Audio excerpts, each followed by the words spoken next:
Hi, friends.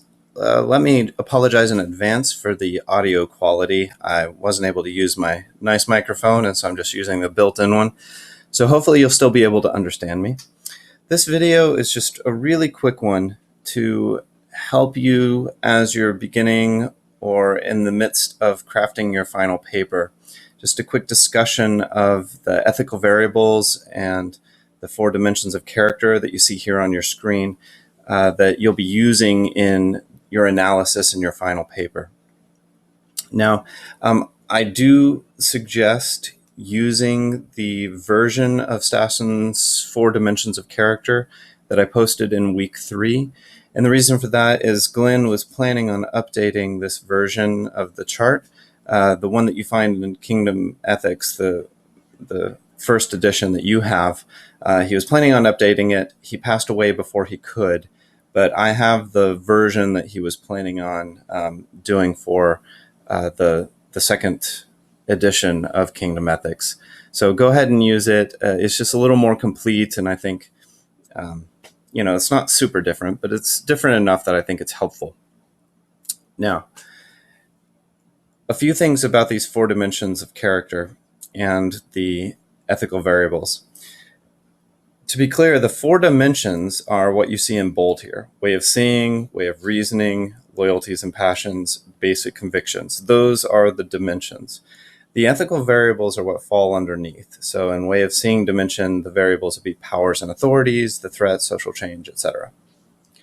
Now, what's important about this that I really want you guys to understand is that by no means do I think that this is an exhaustive list of ethical variables.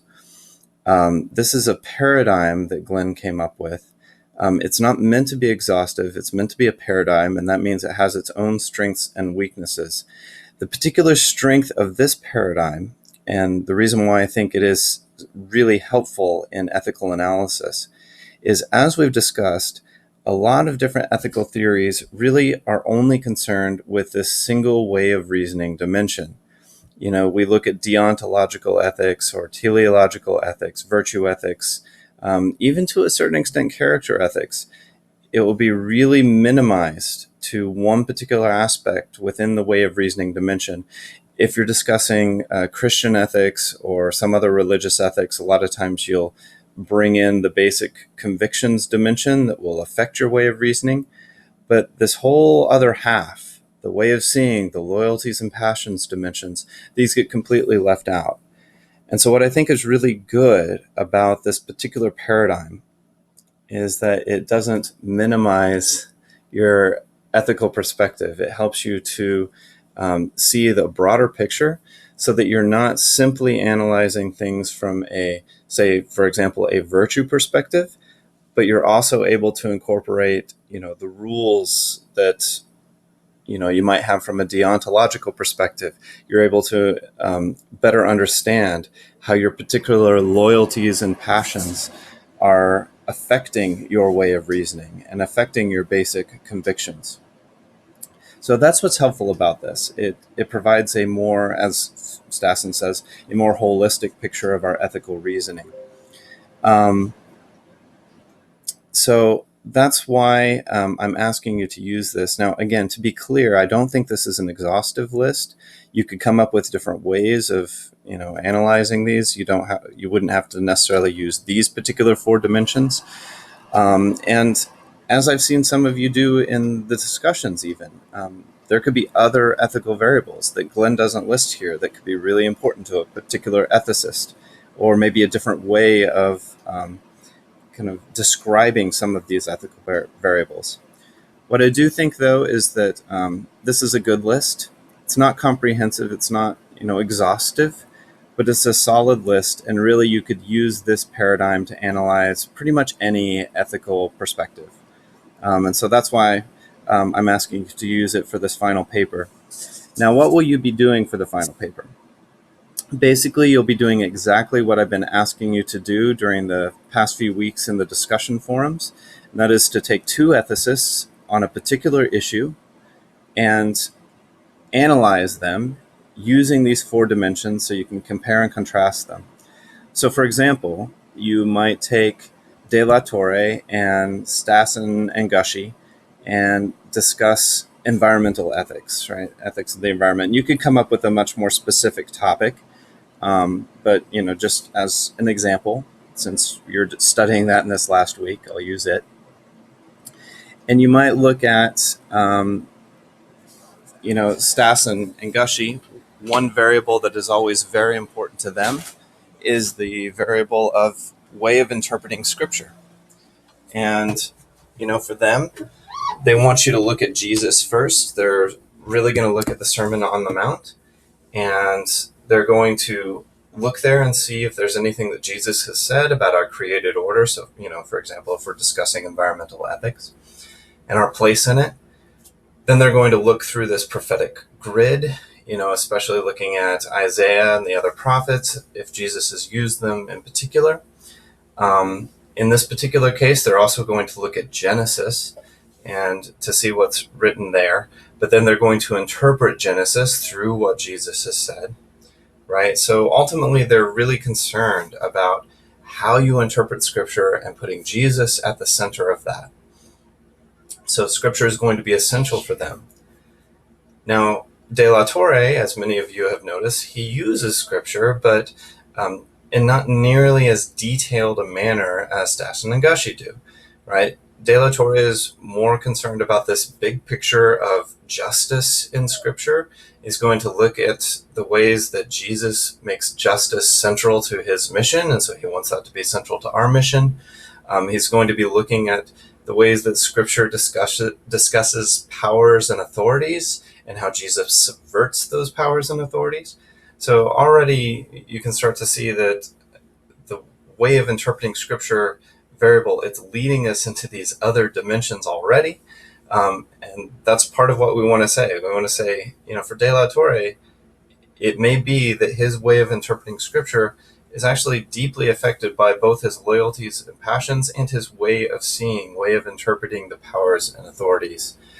Another dimension or another variable that would be important, in this particular comparison could be, again, that powers and authorities variable, or perhaps even the threat variable. For Stassen and Gushee, whenever they're talking about environmental ethics, the threat is very much a global one, right? They're concerned about all of humankind in this global threat and what we're doing to ourselves. For De La Torre, the threat is, that global threat is there, but it's much more localized to the threat that environmental policies have been playing, particularly on minorities. And that's something, again, you could compare that.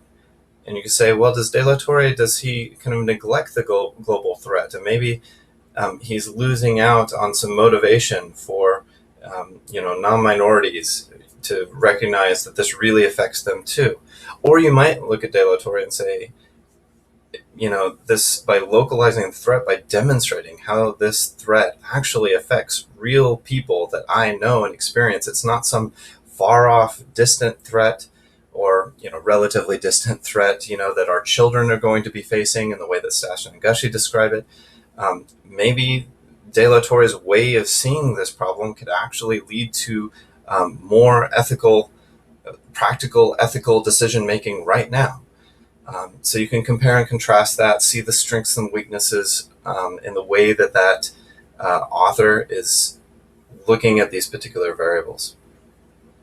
So that will be the bulk of your paper, and you definitely don't do all of these ethical variables. I'm just asking you to choose one or two, really probably about two key variables, ones that really affect these authors and that you could really compare and contrast between two different perspectives. Let me just say right now at the outset here, if you are working on your paper and you are having a struggle with this, if you can't, that you've been reading through your ethicists, but you just really can't figure out how they fit in these dimensions or what particular variable is really affecting their decision making, please email me as soon as you can. I'm happy to help with this. I'll try to point you in the right direction, say, well, take a look at these particular variables. These are really important to both of these authors that you're working with. Like, I'm happy to do that. So please contact me as soon as you can if you're having any trouble at all.